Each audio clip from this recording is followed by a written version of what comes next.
Hi everyone, welcome to my channel and to this time-lapse version of a Husky in soft pastel. I hope that you enjoy this speeded up version of it here. I will be releasing a full-length real-time demo of this over on my Patreon channel. But if you enjoy this here, then please do subscribe to me here on YouTube and check out some of my other videos.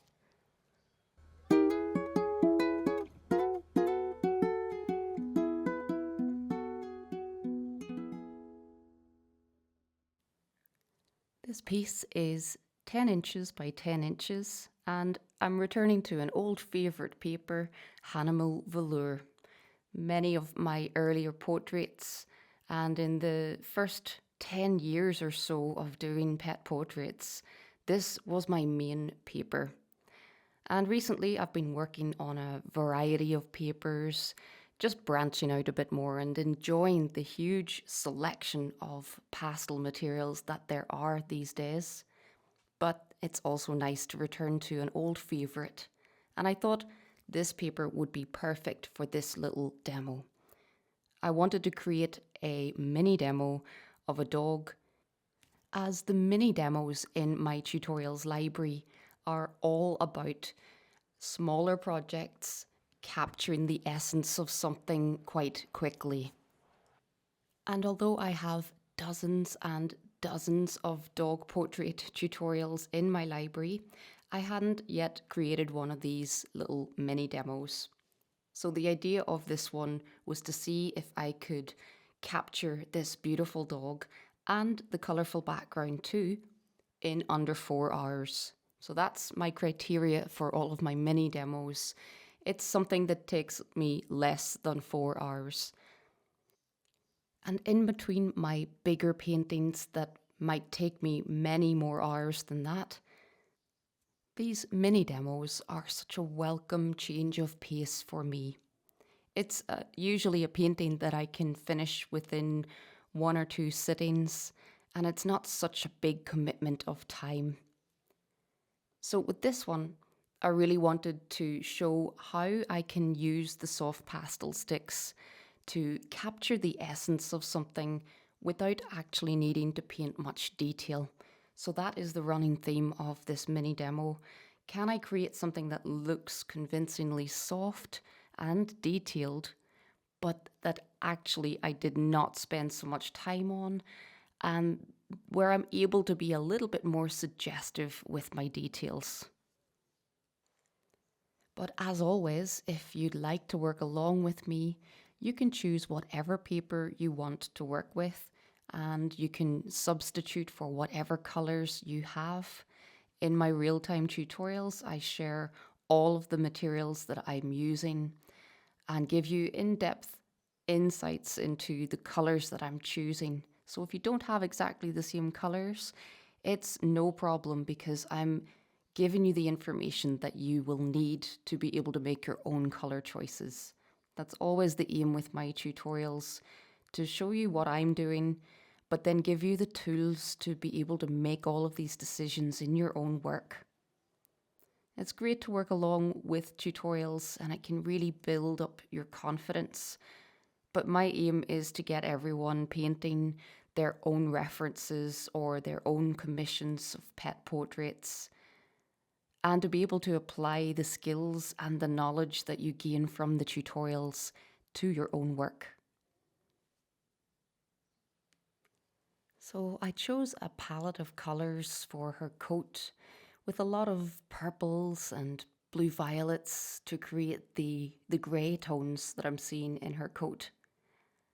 I also brought in some warmer tones to help with some of that reflected light because, of course, especially when you've got white fur on an animal, it's quite likely that you're going to get some of the background colours, some of the surrounding environment bouncing off of the white areas.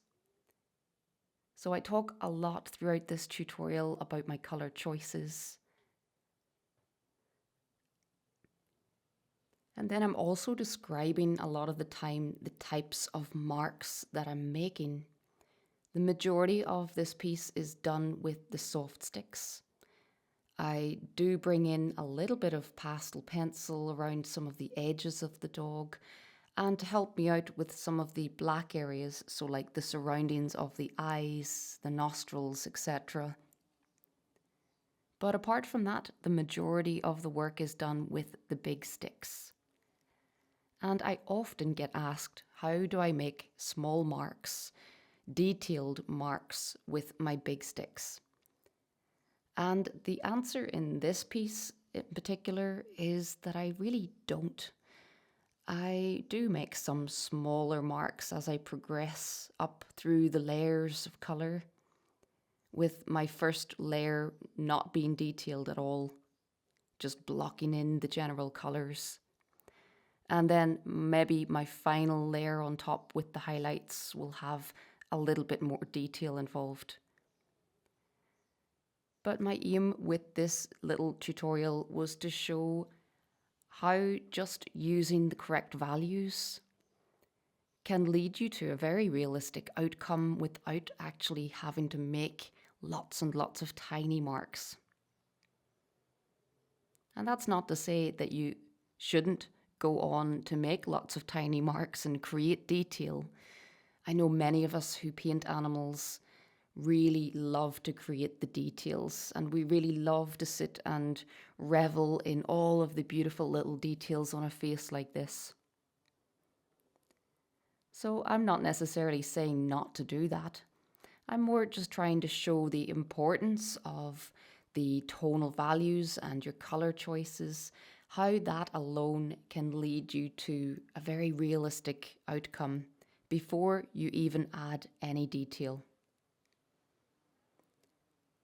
So for me, this type of painting really reminds me the importance of my marks and of my tonal values and my color choices. And if I focus on these things first, thinking about the bigger shapes that I can see, rather than going straight to those tiny details, I can get to quite a realistic painting before I've ever added any detail. So my aim with this one was to work relatively quickly, not get stuck on the minor details, rather choose what are the most important elements to include and really focus on my tonal values, something I've been talking about a lot in all of my tutorials, especially recently after doing some little tonal value experiments. So if this is the sort of thing that interests you and you'd like to learn more, do come and check me out over on my Patreon channel. If painting dogs is your thing, I have a huge selection of different dog breeds, different types of fur, all in my tutorials library. And then if you're looking for a smaller project, check out some of the mini demos like this one. I know that not all of us have so much time free to paint. And I know for myself that in between larger paintings, it's such a relief to work on something small and quick. And sometimes just giving yourself a time limit is such an interesting thing to do. It makes you work a little bit differently, makes you approach it a bit differently.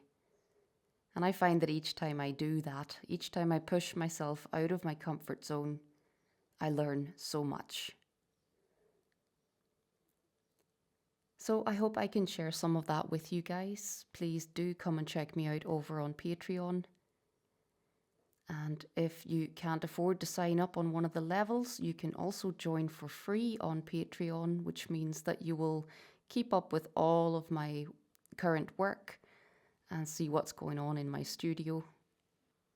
But then here on YouTube as well, I have so many videos, lots and lots of playlists covering all sorts of different topics.